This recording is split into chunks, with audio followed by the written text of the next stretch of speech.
went to this silent retreat in the Himalayas. It was literally a Buddhist temple on top of a mountain. Came back from that and quit my job a week later to do Unplugged.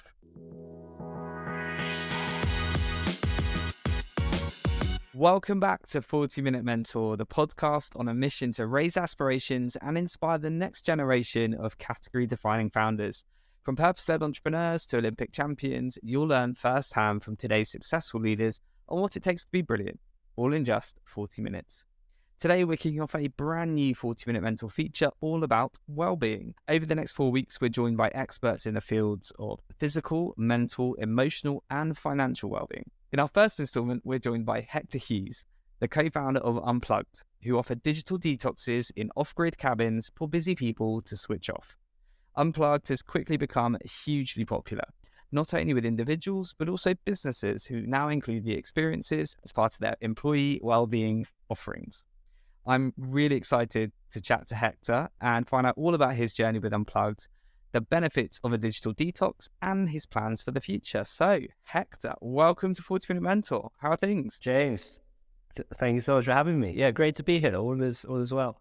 Awesome. Well, I've seen Unplugged cabins all over my LinkedIn, and I've heard amazing reviews from people in my network. So I'm really excited about this and learning more, and I know our listeners will be too. But before we dive into the Unplugged story, let's start with our standard interview questions, but we're going to mix them up a bit for this feature. So please finish these following sentences after me. Well-being means to me... Feeling content in yourself. Which we all should, but is not always the case. A misconception people have about me is... That I spend all of my time in cabins offline. Ironically, I spend a lot of time on Zoom calls in the city. I'm sure you do. The last time I cried was when? I'll be completely honest, it was actually a couple of weeks ago when I briefly went through a breakup of a 2-year relationship. I say briefly because we're now back together, but it was very sad. She sent me an incredibly gracious message afterwards, and I was blubbing. So that's the honest truth. Oh, well, I'm so glad you're back together. Thank you for sharing, because I think one of the things we know about well-being is very important to share your emotions and to talk about things like that, because particularly blokes aren't always the best at letting it all out, and I'm a big believer in it, having for many years bottled my emotions, and I've been a lot better in recent times about having a good old cry. Next question. I look after my mental health by... Spending time offline. That's the big one.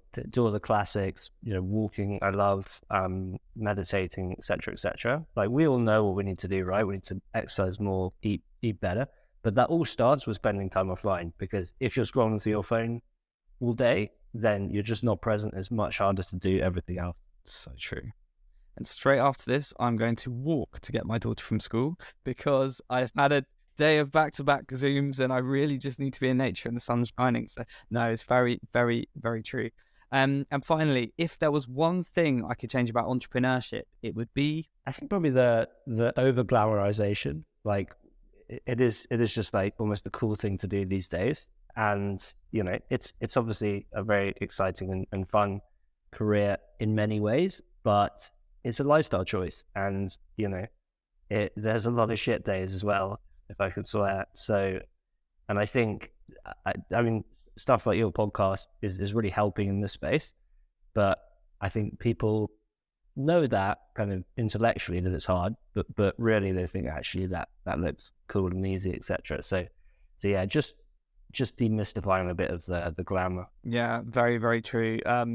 This answer, I have a feeling we will get this a lot in this series, because it's just comes up in conversation so much at the moment, because I guess it's, some of the best companies that are going to have the biggest impact in the world are going to be created by entrepreneurial people, and that's wonderful, and we definitely want it, don't we? We want people to go out and build amazing businesses that do good for us in the world, but I think there's still a fair few people that, though they're all into it, not really realizing that it's probably not the right sort of environment for them to thrive. And I think that's just something that hopefully, through more education and really lifting the lid on the realities of startup life and entrepreneurial ways of doing things, hopefully there'll be less of that, because there's no shame in not working a startup at the end of the day, or starting a business. It's just not for everyone.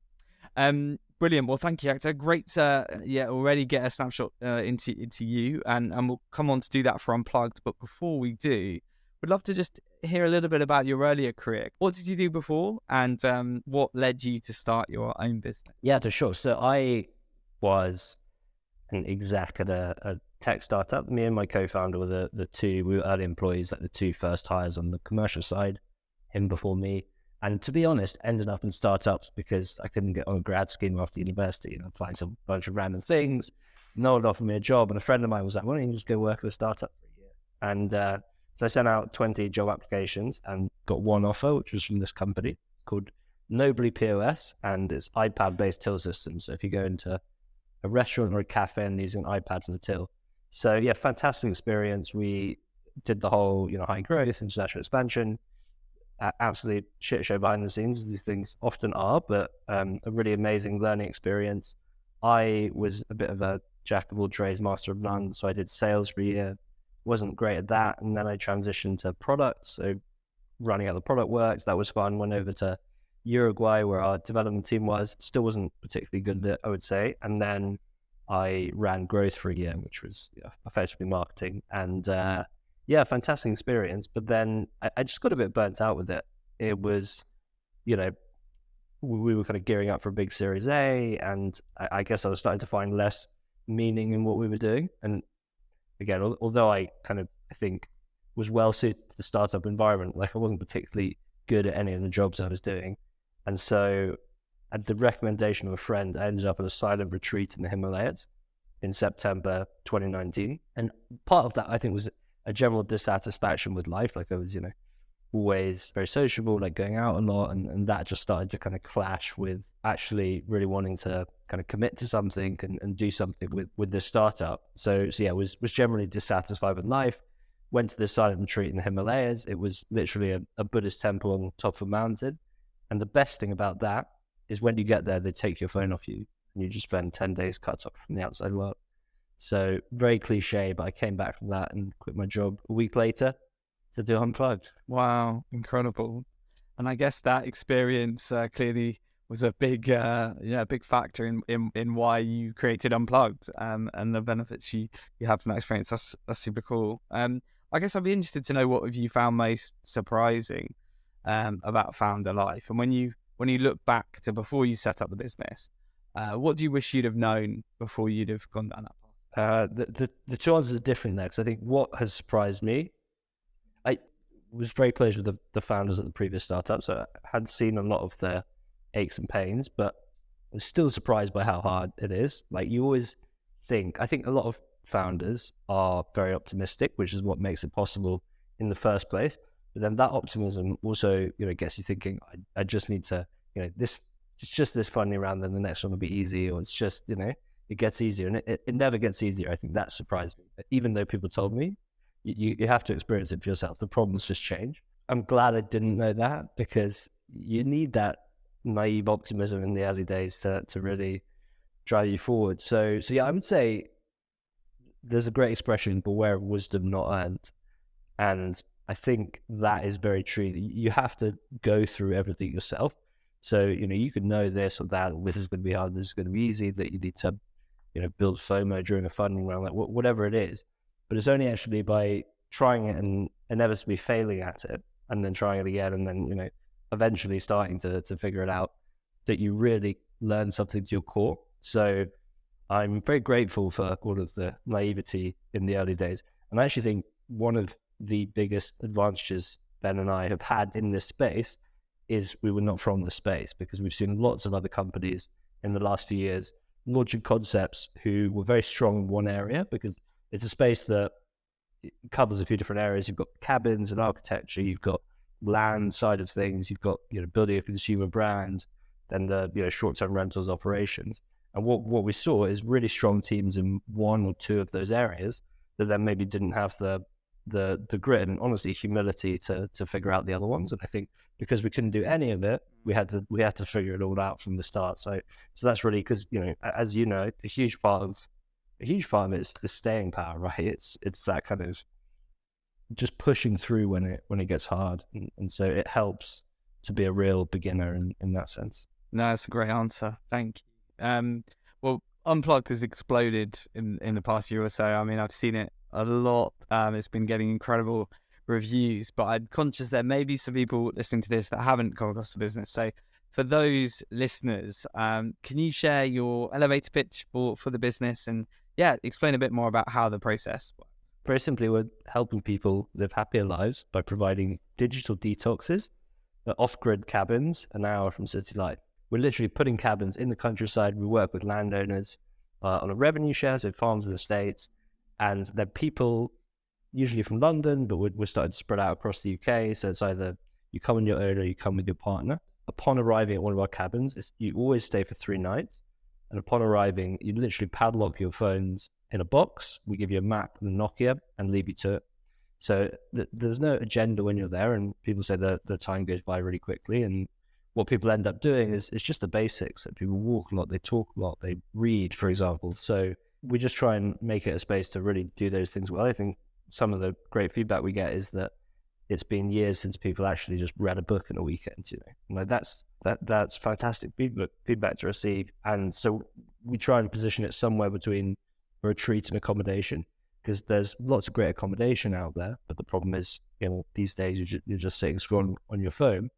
And there are these retreats, but a lot of them are very inaccessible. So like this one I did in the Himalayas, like the actual retreat wasn't expensive, but you got to fly to the Himalayas. It's psychologically very inaccessible as soon as you start talking about Buddhism or meditation or whatever it is. Or you've got, digital detox retreats in Dorset that are £3,000 for a week or something like that. So we really wanted to create something for, for anyone in the city. It's easy to do, easy to just get out into nature and off your phone. So that's us. So good and so important.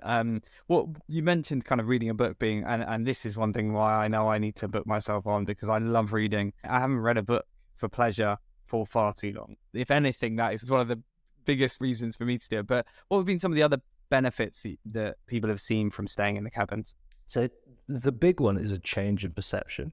And some of the criticism we had in the early days was this isn't going to work because you can't change your habits in 3 days. It takes 21 days to change your habits.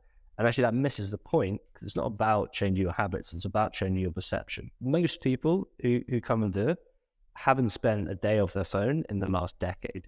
If you go as a couple and you've been together for less than 10 years, you probably never spent a day together without your phone. So it's just a real eye-opener. Some of the feedback we get is, I was almost surprised that the world didn't end when you kind of log back on afterwards and everything's fine, like everything went on without you. And yet we hear so many people being, I couldn't do that, I couldn't spend 3 days away. So it's a big eye-opener for people. And then also it just gives you that level of awareness when you go back into your life about those habits. So honestly, sometimes you feel more addicted after something like this because you're noticing it more. So we almost see it as the first step on a journey. And what we found is that when people digital detox, then it makes them crave more time offline, right? So because at the moment, the momentum is very much into spending more and more and more time online. Those screens are getting into every single area of our lives. And so what we're looking to do is send that momentum in another direction.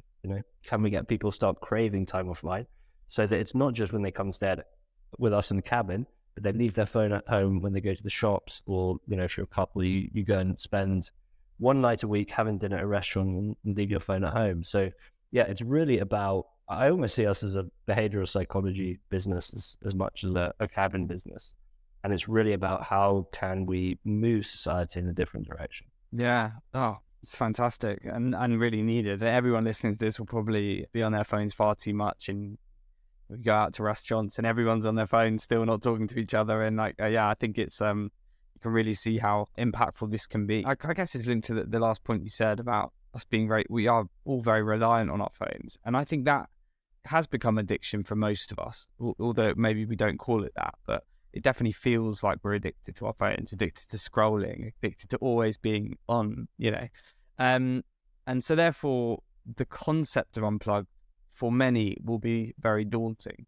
So what advice do you have from anybody that's like, I can't be without my phone for an hour, let alone 3 nights away from, technology? What can you say to them to try and convince them that it's doable?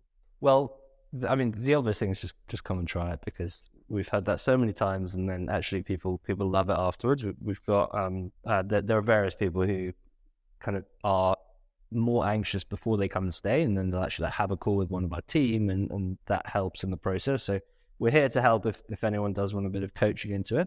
But also outside of that, just start small. If you feel like you can't come and do 3 nights in a cabin with us, then leave your phone at home and go for a walk. Do half an hour and build up to it. And I think the biggest mistake, challenge, whatever you want to call it, with this is just that kind of negative narrative that we all have when we spend too long on our phone or whatever it is, of just this kind of disgust with ourselves. The other thing I would say is just be kind to yourself. Like, it is tricky, they are addictive, but just celebrate the small wins, start small, get out of sight as well. There's some amazing research that even having your phone present, even if it's just on a table, it reduces the empathy between two people, and it also reduces your IQ. So people will perform worse on the IQ test if there is a phone switched off on the table, which is crazy. So it really is out of sight, out of mind. So yeah, just get it away however you can. Great advice. And I know that Unplugged's become really popular with companies that are offering the experience as part of a wellbeing benefit to employees. So can you share a bit more about sort of how you've seen businesses roll this out successfully? And I guess for anyone listening that might be thinking, oh, this could be a really good addition to our benefits. So this one happened nice and organically. We always thought there might be an interesting B2B angle, but didn't know what it was. And then a bunch of companies got in touch early last spring, and just asked if they can offer us an employee benefits. We now have 16 companies who provide each of their employees 1 stay a year as an employee benefit. And there's a whole host of reasons why that is. That one company has balance as one of their values, and the founder said to me, like, I literally couldn't find anything out there that actually sends that message, because it's one thing saying that you value something as a company and having it written up on the wall somewhere, but actually taking action towards proving that is much harder to do. So that's been really interesting. And then we get a lot of founders who themselves are very bought into the idea that spending time offline, you come back better. So I think the more people realize that, I'm a big believer in that, clearly, the more it's seen as something that's additive to the company rather than something that's almost a concession to employees. I feel like some companies feel like they're giving something away when they send their employees off for a few days. And again, it shouldn't be about the company. It's about the happiness and the well-being of the person, right? Like, companies are groups of people, right? It's tricky because it's almost hard to measure the benefits, and a lot of companies are very data driven. Everything has to have a justified ROI, but the benefits are massive. If you've got people who can start off on this journey and everyone is thinking about this, then suddenly that's what people are talking about at lunch, right? Like, how do we move away from this culture of expecting everyone to reply to every message straight away and become more mindful of our own habits, but also our employees? You might think twice before sending emails all the way through the night or whatever it is. So I think there's some really interesting trickle down effects as we see companies start to implement this. So yeah, we're super excited about that and how that will grow. Amazing. Well, any founders listening to this or HR leaders listening to this that want to reach out to Hector, please do, because I think it will benefit the broader ecosystem if we have more of us switching off doing digital detoxes. I think, like me, and I'm sure many of our audience, you've experienced burnout, and you mentioned that fatigue at the end of your time in your previous startup. Can you share a bit more about your experience of that, and particularly what you noticed the symptoms were? Because I think there's probably a lot of people listening to this that might actually be in the throes of burning out, but not necessarily really aware of it. So I think that'd be helpful to explore. I think what you said last there is super important, which is, burnout we maybe think of as this thing where someone completely flames out, but actually the way I think about it is it's a much broader thing, really, right? And actually, it's, if you look at it through that broader lens, there's much more out there than we think, and actually it's really just not being your best. I think as soon as you start to lose that kind of joy for life, and as soon as you start to feel almost like work as a chore and you start to feel weighed down by life, you are not turning up your best for work, and you're not turning up best for yourself, for your colleagues, or anything. And then there are companies where that's everyone, right? And the crazy thing about it is, if one person is burnt out, that affects everyone around them. So if everyone's burnt out, it's just these kind of compounding.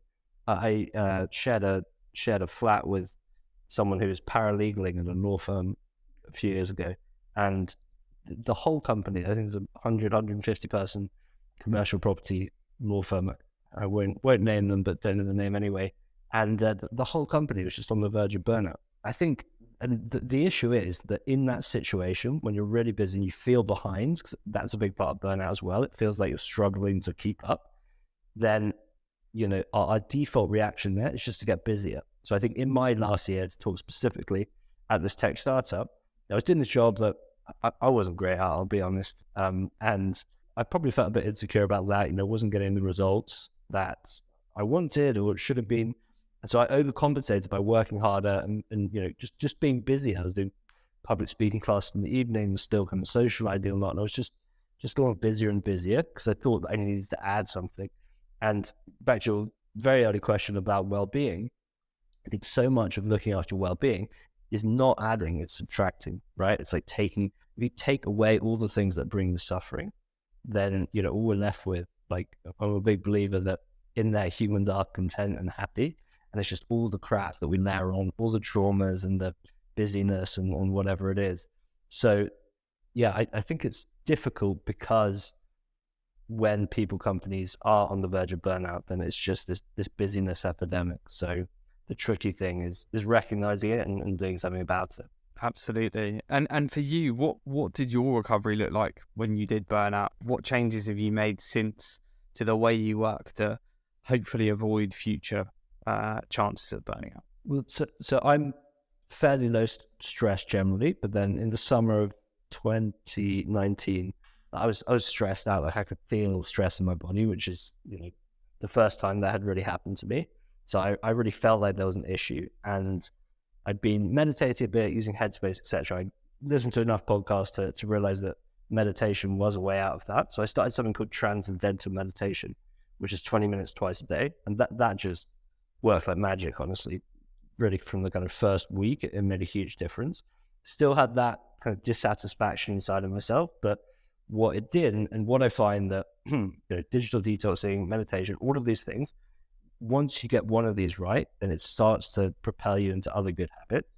So then 2 months later, I went to the silent retreat in the Himalayas. A week after that, I'd quit my job. A week after that, or a month after that, I'd quit drinking after 10 years of a pretty complicated relationship with alcohol and drugs. And so it was just this, all happened quite rapidly for me.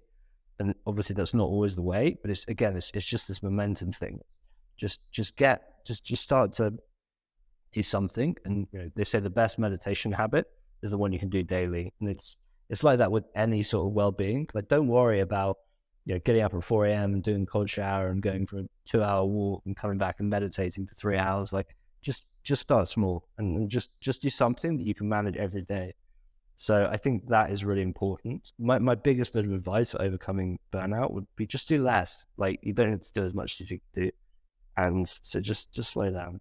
It is hard to slow down though, isn't it, when you're a founder and you have a thousand things coming at you. And we all know the roller coaster emotions that come with founder life. So do you have any advice for particularly founders, particularly early stage founders that are listening, that are, that might be trying to juggle that? Is there anything else that you just think they should, particularly that group of people, should just think about if they feel themselves going towards that burnout phase?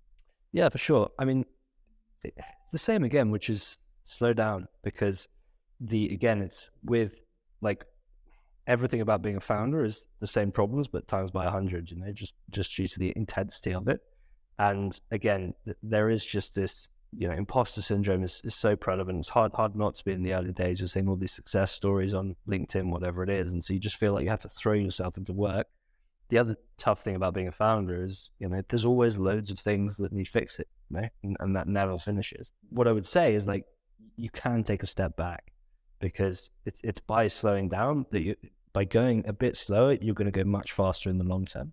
And looking back, I've got that wrong plenty of times. And the times I've been least effective as a founder, I've been the busiest. I've been kind of throwing myself into stuff. And, it's always taken like going off and spending some time offline somewhere and just being like, what am I doing? Like, I'm being super ineffective. And it's almost trying to like compensate for that, like realizing that you could be doing better.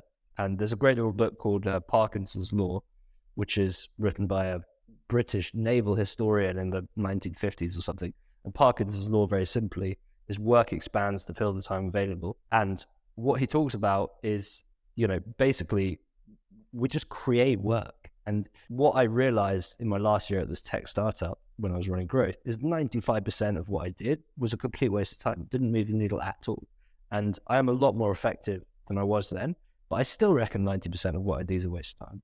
Honestly, like there's a couple of consequential things I do each day. The rest of it's really doesn't need to be done. Like, so I think it's, there's another good book called Essentialism, which again, simple idea that just do the essential. And like founders drown in, all of the extra stuff.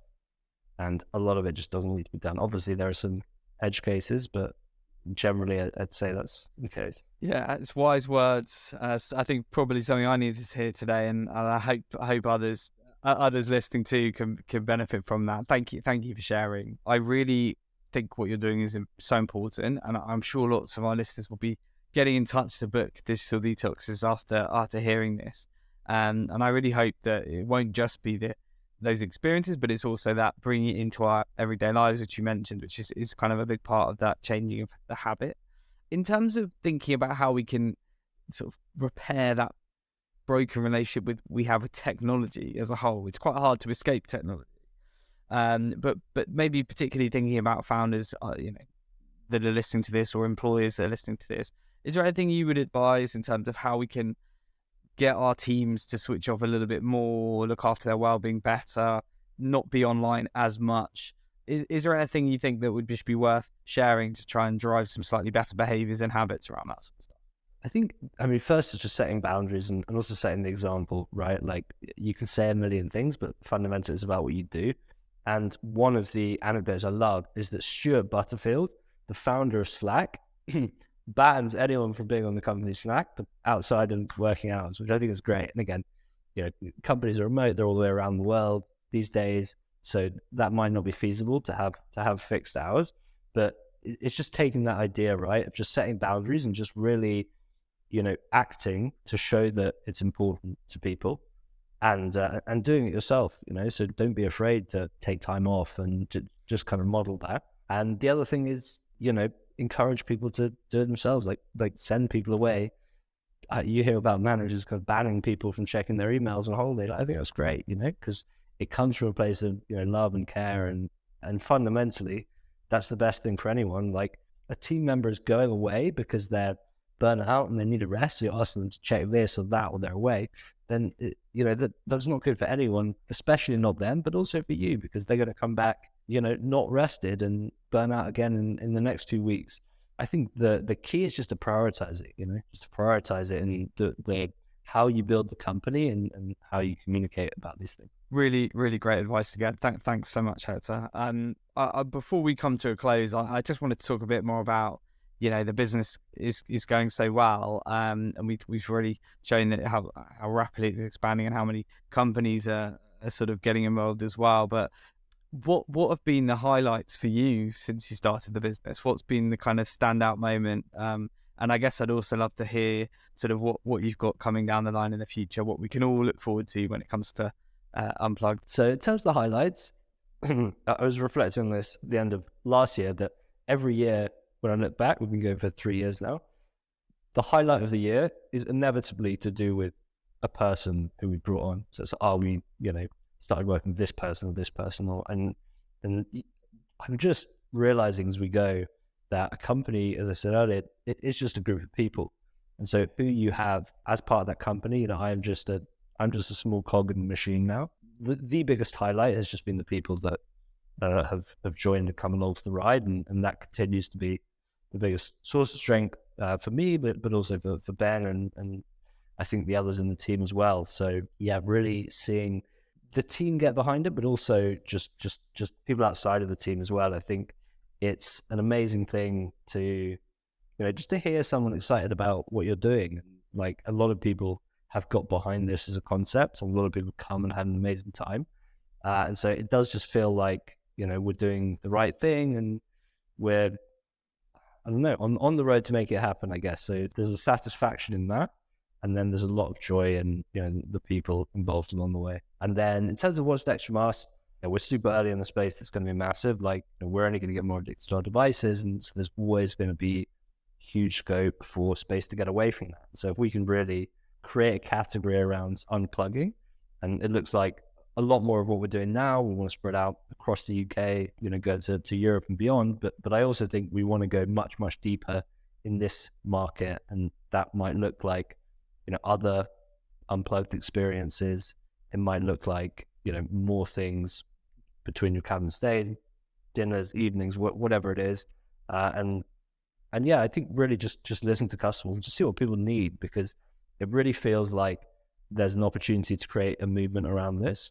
And I think people underestimate how malleable the future is. Like, we think that it's all predetermined, but actually by existing, if we can normalize digital detoxing, which is very much our mission, then that does move society in a different direction. I think that's really the goal from us. So yeah, the big focus in the next 5-10 years is, can we normalize this in society, and can we create a more unplugged society as a result? Amazing. And just to bring it back to what we always like to do, which is also talk about some of the harder bits of the journey and the biggest learnings. What have been the biggest challenges thus far, and biggest kind of things that you've been able to learn from? Early days, we very much just kind of got a cabin up and running to see what would happen. Made a ton of mistakes. So there was lots of, during a pandemic, we were running out of solar power in July, and we had all sorts of issues in the early days. And me and Ben were cleaning the cabin as well at that time. So that was super challenging. But I think there's so much it's so fun those early days as well, right? Like, it's so that definitely got us through. Again, I think one of my strengths as an entrepreneur, but also weaknesses, is I'm relentlessly optimistic. So made it all possible in the early days, but it's also meant that I've drastically mismanaged our cash on various occasions, and so we've really been through some pretty hairy cash crunches, and that's tough, especially when you've got a team, all of these kind of things. So yeah, in much better shape these days, but definitely had a few anxious evenings trying to figure out where the next cash is going to come from. So, but yeah, all part of the process. Thanks for sharing. I think it's good for anyone listening to this that might be going through similar trials and tribulations to hear that we're all human and we do make mistakes, but it's all part of the fun and games of building a business. And it's amazing to hear, all the success you've had, and long may it continue, Hector. We're sadly sort of at our 3 wrap-up questions. So in one sentence, what does the future hold for Unplugged? We will normalize digital detoxing. Simple and brilliant. If you could be mentored by anyone, dead or alive, who would it be and why? My family sometimes, as a joke, call me Gandhi. And so I'd have to go for Gandhi, because I think, again, a bit of a cliche, but he was just a brilliant strategist, with how he dealt with the British. And also, I think he genuinely did everything from unconditional compassion. And I really think compassion is a superpower, and it can guide you through a lot of things in life. So yeah, I would love to meet the great man. Sadly, that probably won't be happening, and I'd learn a thing or two.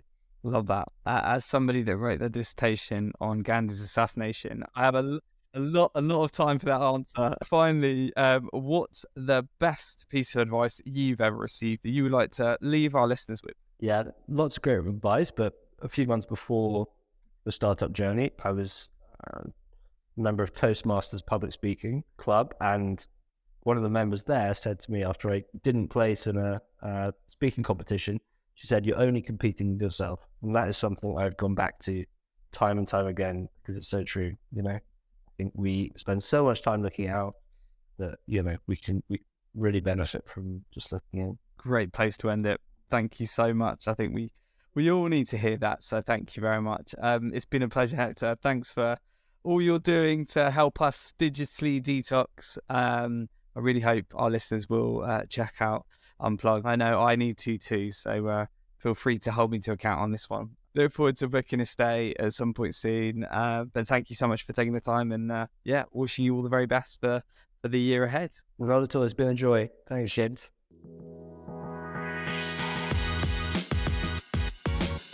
Thank you so much for tuning into this episode, and I really hope that you're enjoying this new feature series and that you've taken lots away from Hector's candid mentorship. I'm convinced we could all benefit from a digital detox once in a while. So if, like me, you love the sound of Unplugged, make sure you check out the links that we've left in the show notes. And if you're enjoying this podcast, don't forget to hit follow or subscribe, and do forward this on to any colleague or friend that you think will enjoy it. We really appreciate your support. See you next Wednesday for even more pocket-sized mentorship.